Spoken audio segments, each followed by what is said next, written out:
Jennifer, tell me how you feeling right now. Like I can't breathe. We had dropped her off close to this. For Stephen Stearns, that's just a costume, but this is his real costume. Most of you wouldn't know that until someone took photos of him like this. There's not one document, photo, interview with anyone, not even Jennifer or Stephen, that gives you one hint at what Jennifer and Stephen liked about each other the day they met. Jen and Stephen never really liked each other. They liked what the other could provide. The relationship is part of the costume. We have photos. Okay. We have his phone.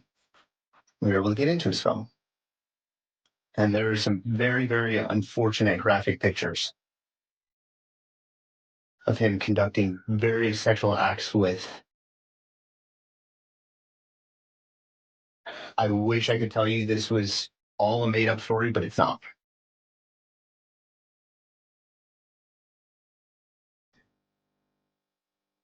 Did you ever suspect anything like this? No? You okay? It's not breathe. Okay. Can I get you anything? Maybe some water.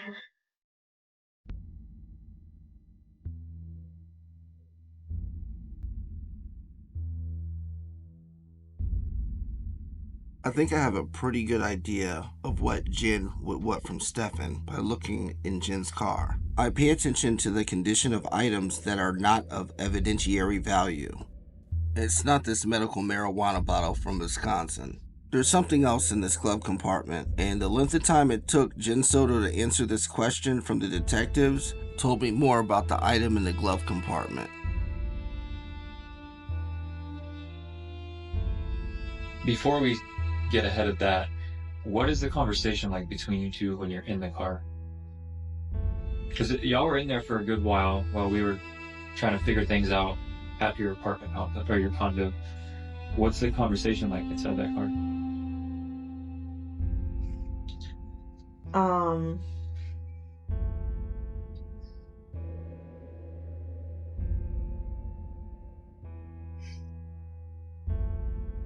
I'm trying to think back to what exactly we were talking about. I know I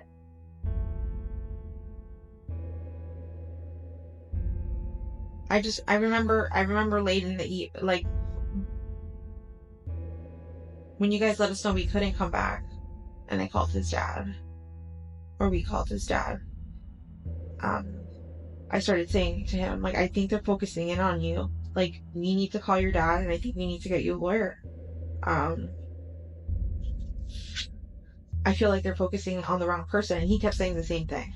He kept repeating what I was repeating. Jennifer, the police didn't ask you that because they wanted to know what you and Stefan were talking about. They asked you that question because they saw you do something that made them think that the most important thing at that moment was not finding your daughter. What I'm highlighting in red here are the sides of the glove compartment. The part in yellow of the Ziploc bag is directly in the center. Now it's all crinkled up and damaged because you, Jennifer, slammed it shut because you were panicking when the cops approached you. You want to know what causes a sense of urgency in Jennifer? Right there. It's redacted. Well, let's look at the CSI's thumb. The shadow of the angle indicates the light source's direction. At the bottom of the redaction, we can see just the edge of the bottle. The amber color on the CSI's glove with the curved edge matches the light's angle, suggesting it comes from the bottom of the bottle. This light must pass through the side of the bottle first, indicating that the pharmacy label has been removed. I probably sound really crazy itemizing shit like this for y'all, but this is light work.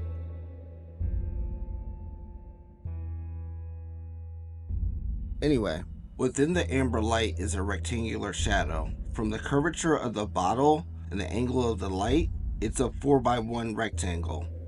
And that's a 2 milligram bar of alprazolam, or Xanax, and it's most likely counterfeit.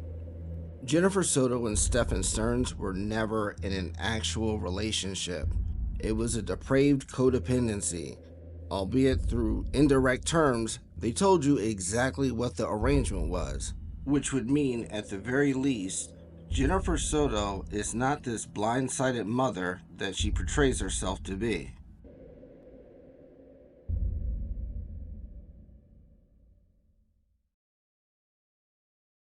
I'd like to go over the initial police body cam footage from when Madeline Soto was first reported missing on February 26th of 2024. I'm sure most of you who have been following the Madeline Soto case have watched this footage 100 times on several different platforms. I'm going to play the original clip. It's just 3 minutes and 19 seconds long, but instead of watching it like you did the other times, just observe what's going on.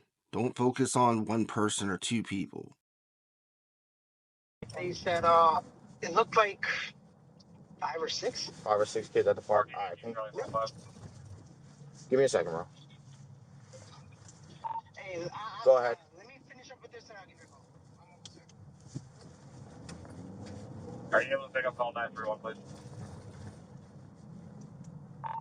I'm currently working possible signal lake. Can I hold off on that? Just that heard from the other one. 26.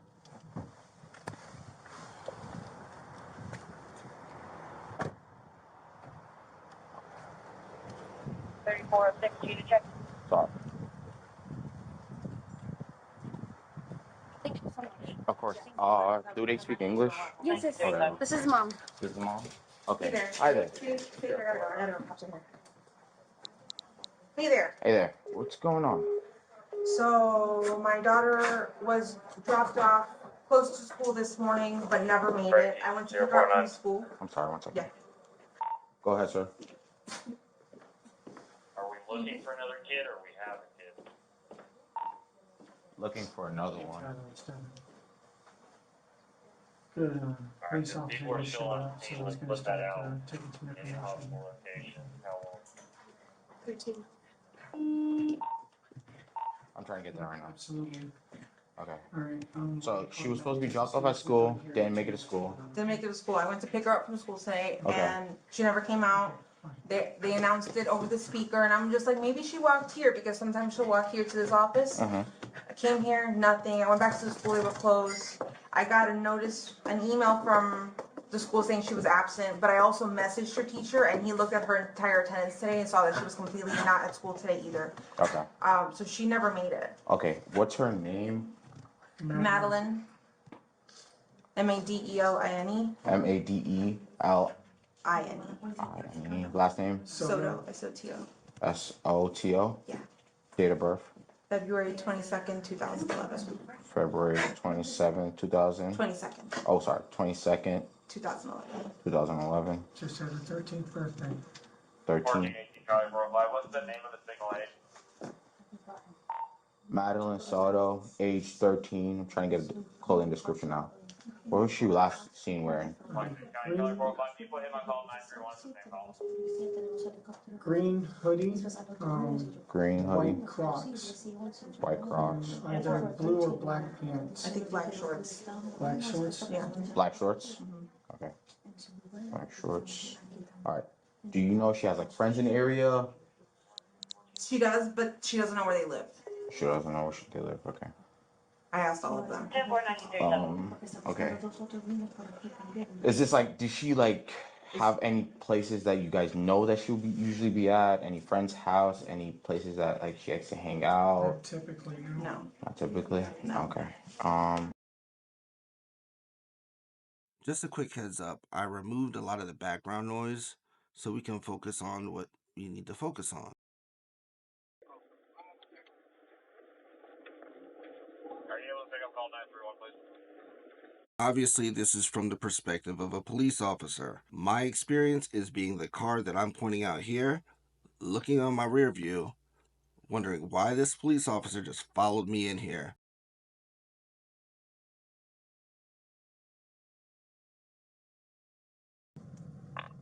I'm currently working possible signal 8. Can I hold off on that? This person yanked their car into the spot with no turn signal, slammed on the brakes, and all the doors flung open. That maneuver is called pull up and hop out, and that is something that people do not want to do in the presence of police.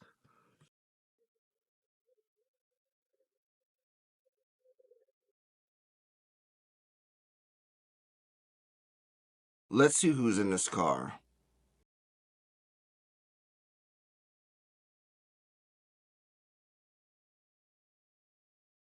Male, maybe around 5'8", dark blue or black shirt tucked in the cargo pants with a black belt.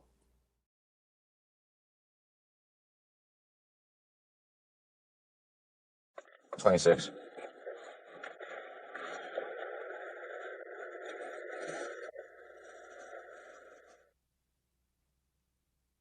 And we see the driver. This is the cousin you don't know but you know about. He doesn't have a job, but he's always on call to put in work. What he's wearing is the proper uniform. I know this is blurry, but it looks like he has more than one t-shirt on. He also has on baggy basketball shorts, and they are purple and black. Now look at where his hands are. It looks like he's pulling up his shorts, but where he'd be pulling up his shorts is higher than his shorts waistband. Now look at his left hand. His thumb and index finger have a considerable space between them. There's something taking up that space. And see where his right pocket is? There is a bulge on the right side all the way over to the left side. That's a pair of sweatpants under the shorts. The reason for the layered clothing is so if he does something, he won't be easily identified. He can simply remove the basketball shorts and t-shirt quickly, roll down his sweatpants, and now he's got a completely different outfit on. Now look at his posture. This person is clearly mad, but what does he do? After you, sir. So if we saw it, the cop saw it. If the cop didn't react, it's because he wasn't surprised by their actions. He knows who they are. He knows why they're mad, because they gave him the scoop before he talked to Jenn.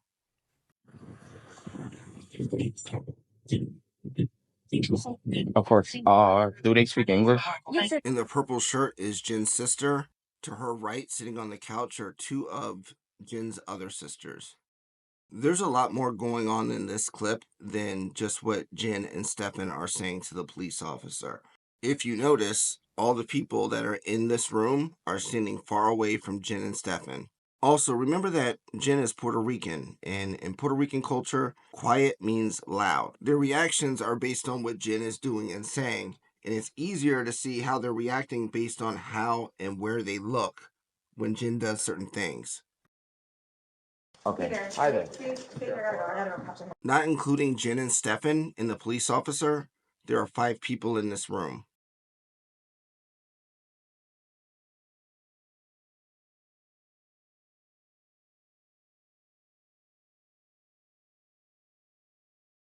Here we have Stephen Stearns and Jennifer Soto attempting to explain to the police officer that her daughter Madeline is missing. Now, this is difficult for Jenn because she's in a room full of people that know when she's lying. So this is why this footage is way more important than the other footage that you've seen and heard, because these are the people that know Jenn for who she really is.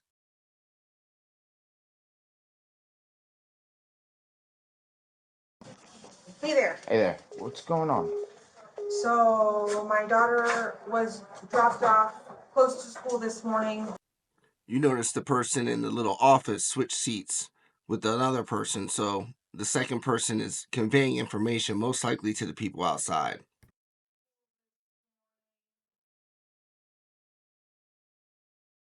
But never made it. I went to pick her up from school. I'm sorry. The cop puts Jennifer's story time on hold, and during this time is a very important moment.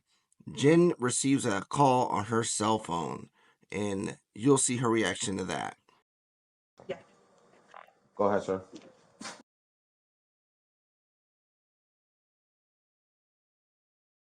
Who could that possibly be to cause Jenn to react like that?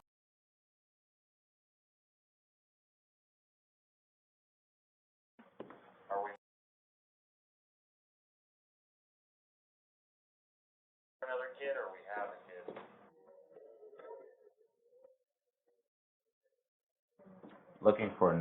The people in the room who knows Jenn for who she really is saw her pass off the phone like that to Stefan.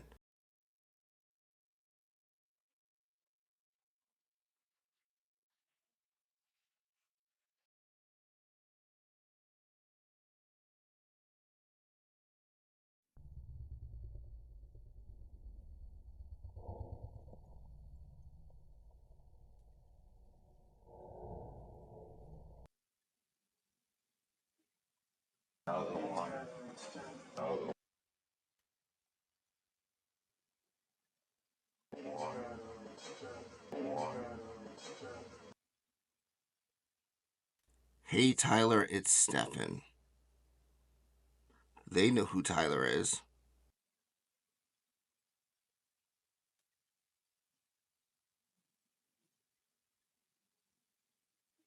So why would Jenn pass off the phone like that to Stefan when she knew Tyler was calling?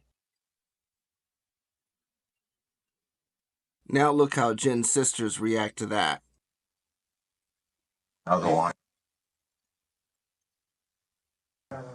Then someone at Jenn's right says something under their breath that caught Jenn's attention. And the mask slips off. This is the real Jennifer Soto. This is who she really is.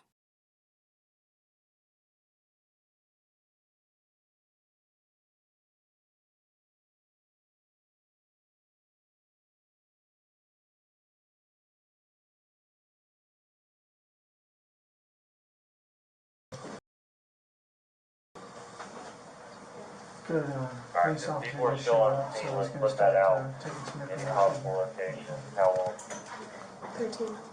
13. I'm trying to get there right now. Absolutely. Okay. Alright, So she was supposed to be dropped off at school, didn't make it to school. Didn't make it to school. I went to pick her up from school today, Okay. and she never came out. They announced it over the speaker, and I'm just like, maybe she walked here, because sometimes she'll walk here to this office. I came here, nothing. I went back to the school. I got a notice, an email from the school saying she was absent, but I also messaged her teacher, and he looked at her entire attendance today and saw that she was completely not at school today either. Okay. So she never made it. Okay. What's her name? Madeline.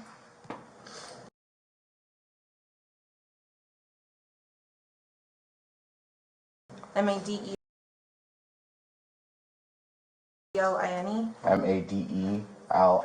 Madeline. Last name? Soto. Soto. Soto. Yeah. Date of birth?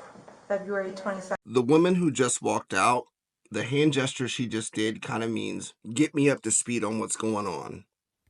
2011. February 27, 2000. This is Yolanda Zambrano. She is Jennifer Soto's mother and Madeline Soto's grandmother. 22nd. Oh, sorry. 22nd, 2011. 2011. Just had a 13 for She gets a text from someone who's in the room, and she tells them to come here. 13. Who could it possibly be? Jenn's own sister. Watch this from Jenn's perspective. She's talking to the police officer, and her sister is walking up to her mother, updating her on what's going on with what Jenn and Stefan have been saying to the police the whole time, and she's doing it right behind Jenn in Spanish and in English with the intent of them hearing her. What's the name of the single aid? Madeline Soto, age 13. I'm trying to get a clothing description now. What was she last seen wearing? County Kelly 405. People hit my call 931. It's the same call. green hoodie, Green hoodie. white crocs, White Crocs. either blue or black pants. I think black shorts. Black shorts. Yeah. Black shorts? Okay. Black shorts. Alright. White Crocs. Either blue or black pants. I think black shorts. Black shorts. Yeah. Black shorts? Okay. Not looking too good for Jenn, is it? Black shorts. Alright. Do you know if she has like friends in the area? She does, but she doesn't know where they live. She doesn't know where they live. Okay. I asked all of them. Okay. Is this like, did she like have any places that you guys know that she'll usually be at? Any friends? You hear what Jen's sister just said to their mother? Okay. Is this ¿Cuánto otro niño está a las 8:30? How many other kids are there at 8:30? is this That's obviously in response to Stepan saying that he dropped Madeline off at 8:30 next to that church. I feel as though I have a plausible theory as to the level of culpability that Jenn plays in her daughter Madeline's death. I'll be back with part 2 as soon as possible.